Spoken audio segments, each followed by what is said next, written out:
Welcome to Izapa Cosmogenesis.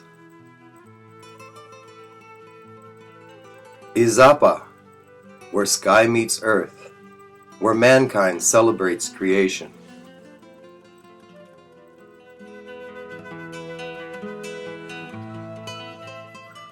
On behalf of the Maya Conservancy, this is all dedicated to Linda Sheely. She was a noted expert in the field of Maya epigraphy and iconography. She wanted to be the first professor to teach glyphs at UT Austin, and in doing so, she essentially ushered in a new era of Maya studies. In Maya Cosmos, she wrote, "I realized that every major image from Maya cosmic symbolism was probably a map of the sky. The patterns in the Milky Way and the constellations were directly related to the Maya vision of creation. We've been inspired to create a new cosmogram, featuring imagery from the carved stone stela at Izapa, with the world tree, double-headed serpents as the pathway of the sun, and the hero twins igniting a sacred fire. The need for the restoration and preservation of the temple center at Izapa has increased with growing awareness of its importance since the New World Archaeological Foundation's Izapa project began back in 1962. Visibility and visitor access has declined due to expanding settlement and forest growth. The Maya Conservancy plans to change all that. We are embracing and holding hands together with your influence and leadership and crossing nations, crossing cultures to Izapa. We envision now with this new movement and the leadership of Maya Conservancy and cooperative leadership with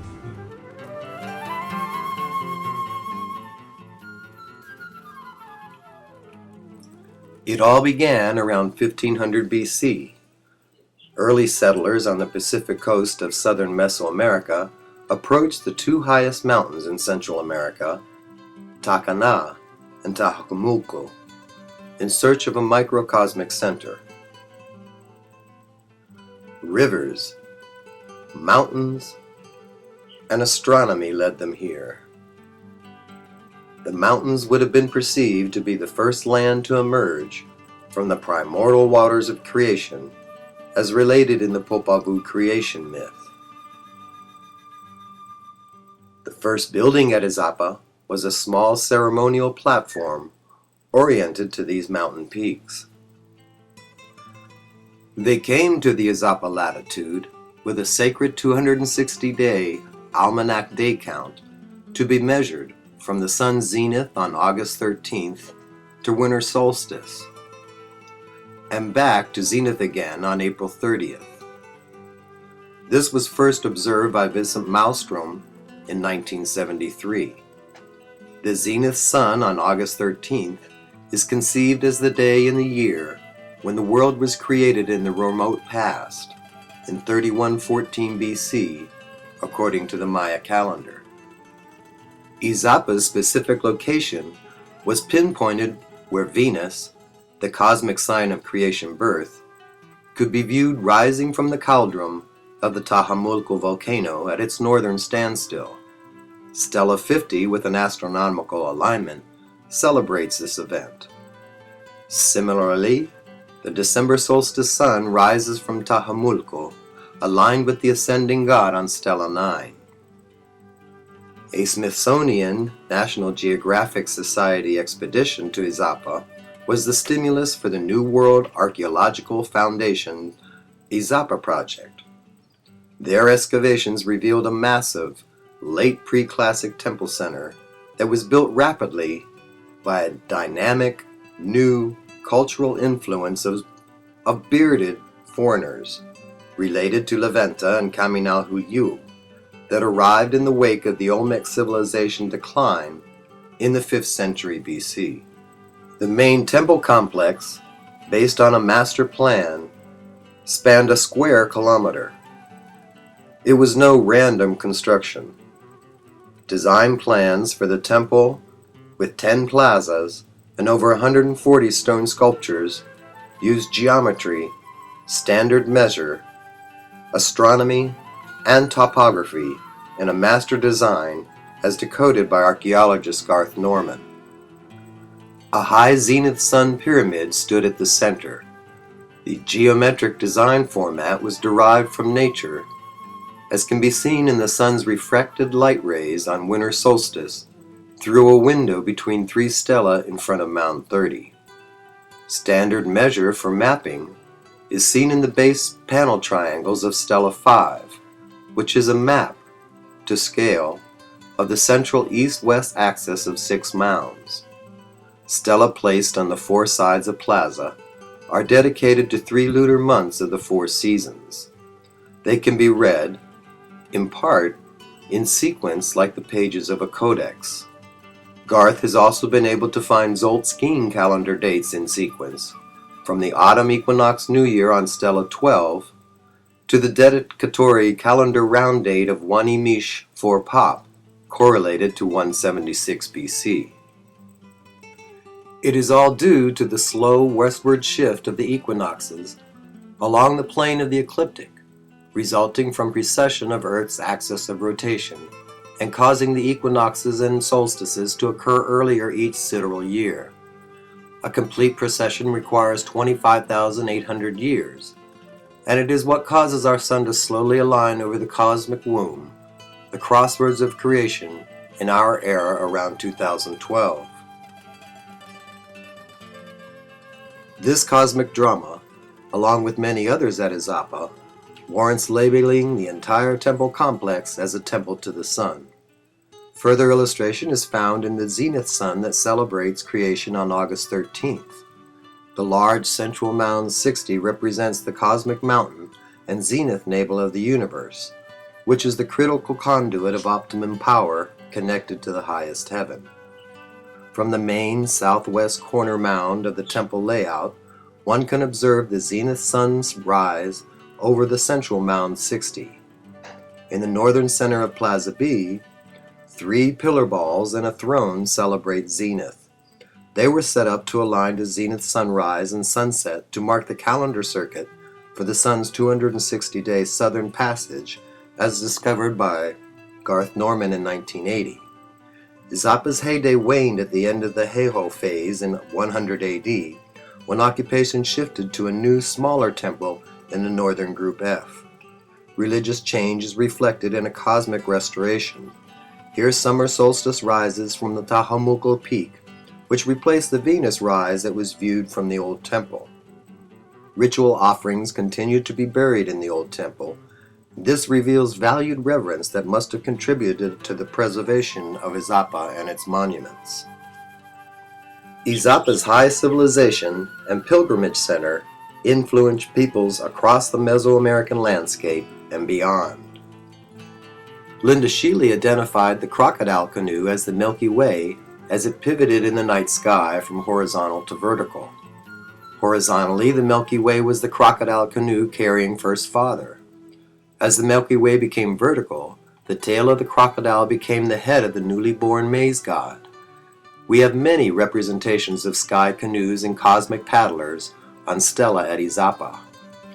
Now let's discuss the Maya's 4 important creation centers.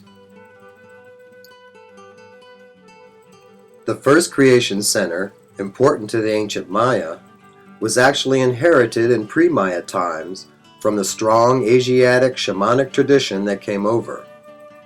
And it is to the north, where all of the stars seem to circumnavigate a central point, and the main star in the central rotation changes over time due to precession. It is evident at sites like La Venta and Takalikabak in the archaeological record. Stela 25 at Izapa contains a recognizable Popavu episode, in which Hunapu's arm is torn off by 7 macaw.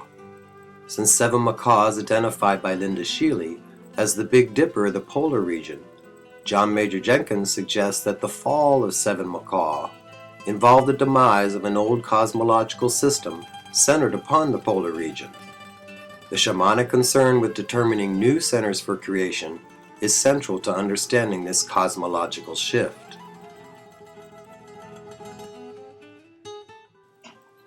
The second creation center important to the Maya is evident in Group B, and its alignments and monuments that show the sun at zenith.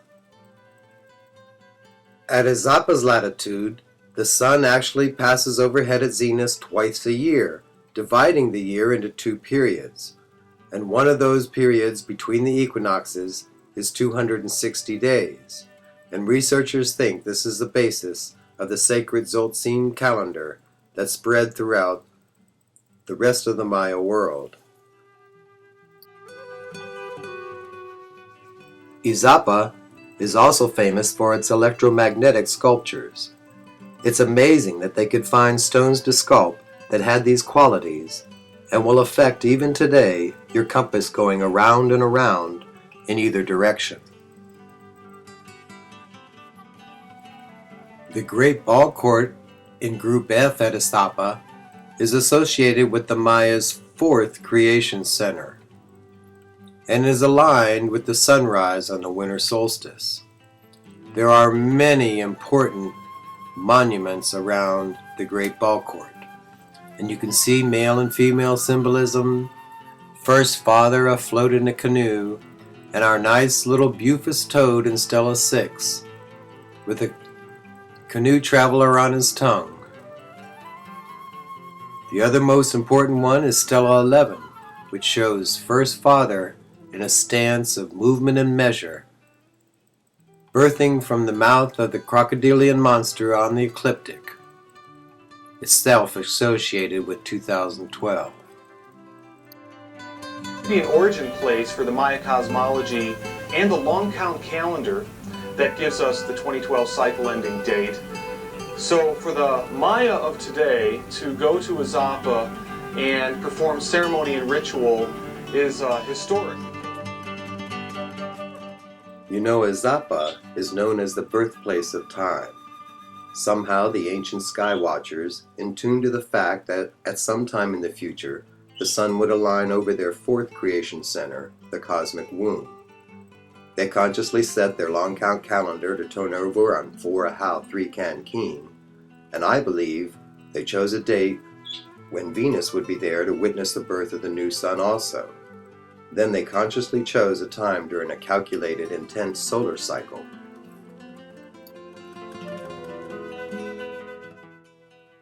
Researchers believe that all the major players in the Popol Vuh creation myth have astronomical equivalents. They calculate the prominent alignment visible on the winter solstice morning in 165 BC as the probable birth of the hero twins. Scholars suppose it may have been just a small group of high-minded Izapan skywatchers who put it all into motion.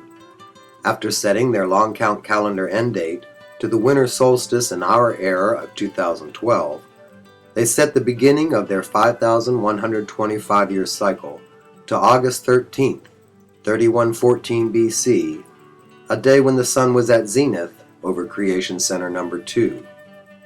From Izapa, knowledge of both the sacred Tzolk'in and the long count calendar spread throughout the Mesoamerican area. So let's delve into the phenomena of 2012, and I'll try to explain what we know. It all begins with our Milky Way galaxy. Researchers now believe that our galaxy has no one central center, but a rotating bar of 5 or 6 centers at its core. With our solar system located in one of the outer bands, the ancient Maya nor can we see the centers. We see patterns of light and dark in the interstellar dust clouds that surround us, and that show up in this 360-degree, real NASA composite infrared image.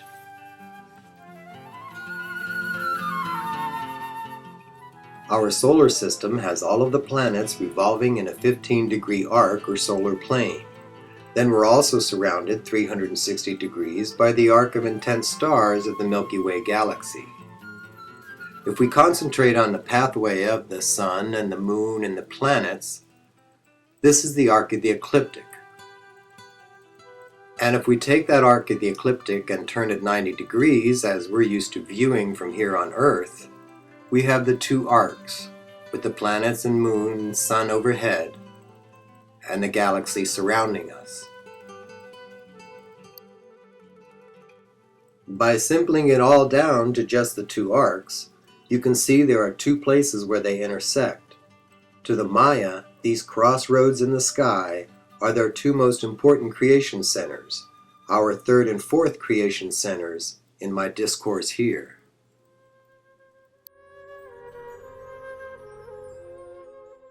So let's discuss the third creation center as we look out of our galaxy. In a diagram from Maya Cosmogenesis 2012 by John Major Jenkins, we see a lot is happening here at this crossroads. We have Gemini and the Pleiades, and the three belt stars in Orion are the Turtle's Back, a major creation center tied into the yearly rebirth of the sun. It is here that Linda Sheely sees the Maya world tree imagery as a symbol that can be superimposed over this crossroads. And she calls out special attention to the area known as the three hearthstones. Here in the constellation of Orion, a triangle is formed by three stars, with the apex star being the left star in the three stars of Orion's belt. In the center of this triangle are two nebulae, the M42 and the M43 nebula, and there really is a fire in the hearth. And with Hubble Space Telescope imagery, we can see deep into this very real star factory and place of true creation. Unapku!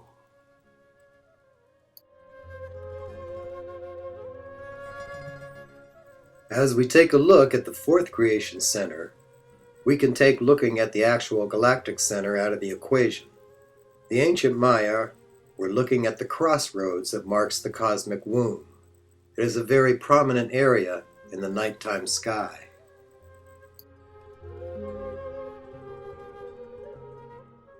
In fact, our constellations of Sagittarius and Scorpio are on the arc of the ecliptic, right where it crosses the arc of the Milky Way. It's right over the nuclear bulge. Here the interstellar dust clouds form the shape of an open mouth of a crocodilian monster.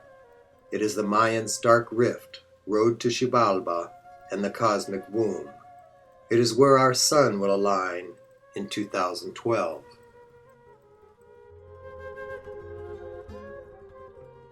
But there really is no need for modern investigators to argue about how precise the alignment is.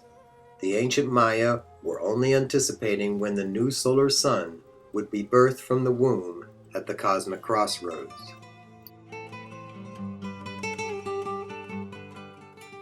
So let's take a view with NASA photo. Looking towards the galactic bulge, we can superimpose over it the shape of the cosmic serpent's mouth and cosmic womb. Through here runs the arc of the Milky Way. And then we can also superimpose the arc of the ecliptic, which crosses it about a 60-degree angle. When you put them all together, you'll have the alignment that's happening on December 21st, 2012, the end of the 13 Baktun long count calendar and the beginning of a new one. So, wherever you find yourself on that fateful morning, make sure you choose a place with a good view. One where you can see the winter solstice sunrise. And we know a lot of people are expected to show up at Izapa. Recently, at a calendar conference in Antigua, Guatemala, we found out that the modern Maya were somewhat aware of 2012, but they were not aware of the connections to 2012 and the Popol Vuh at the site of Izapa. On behalf of the Maya Conservancy, in June of 2010, we took 13 Maya spiritual guides, led by Tat Rigoberto Etzep of Momostenango, into Mexico to the site of Izapa. we reignited the connection to the sacred fire, as no ceremony had taken place here in more than 1,000 years. We were able to do the ritual atop an ancient structure located right at the end of the ball court in Group F. This is the ball court that's aligned to the winter solstice during these times and is connected to 2012. The mayor of Tapachula was so moved, he called a major press conference to announce it. It came out in 4 local newspapers, news of this unprecedented event of reactivation. The ancient people who lived at Izapa were very intelligent, and they understood the great cycles in the sky. This is what gives us the connection between Izapa to the famous 2012 date. So be prepared to welcome many people from all over the world. Que ojalá sean preparados para dar bienvenidos a gente de muchas partes del mundo. And finally, I think it's very important that we think about the site of Izapa, the preservation of the site, and things we can do to make the site more interesting to visitors. Even more importantly, the Maya Conservancy was able to purchase a piece of land that is within the borders of the ancient temple center. Making our way back into a cacao grove, we performed a dedication ceremony around a beautiful ceiba tree, which will be the centerpiece of a future visitor center and museum. We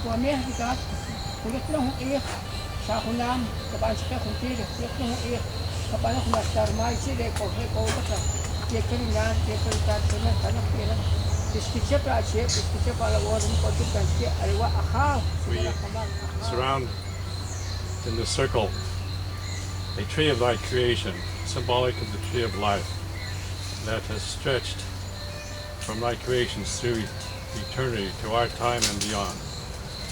And we're gathered at this land, which has been purchased for the purpose of a visitor center to introduce visitors to the sacred site here of Izapa.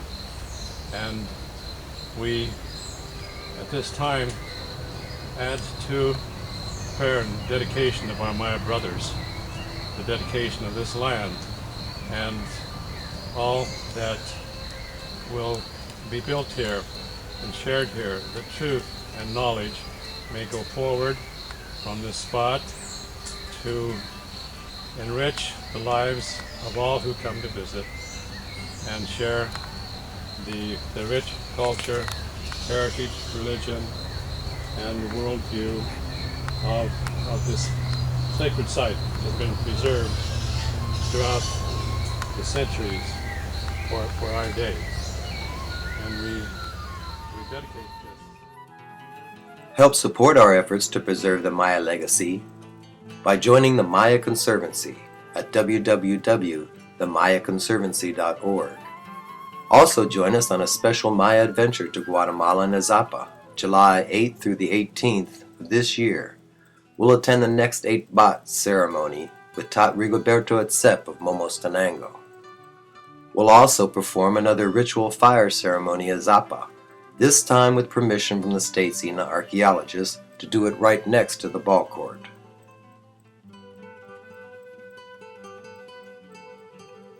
V. Garth Norman will be with us once again, and also John Major Jenkins. They'll guide us around the site explaining all.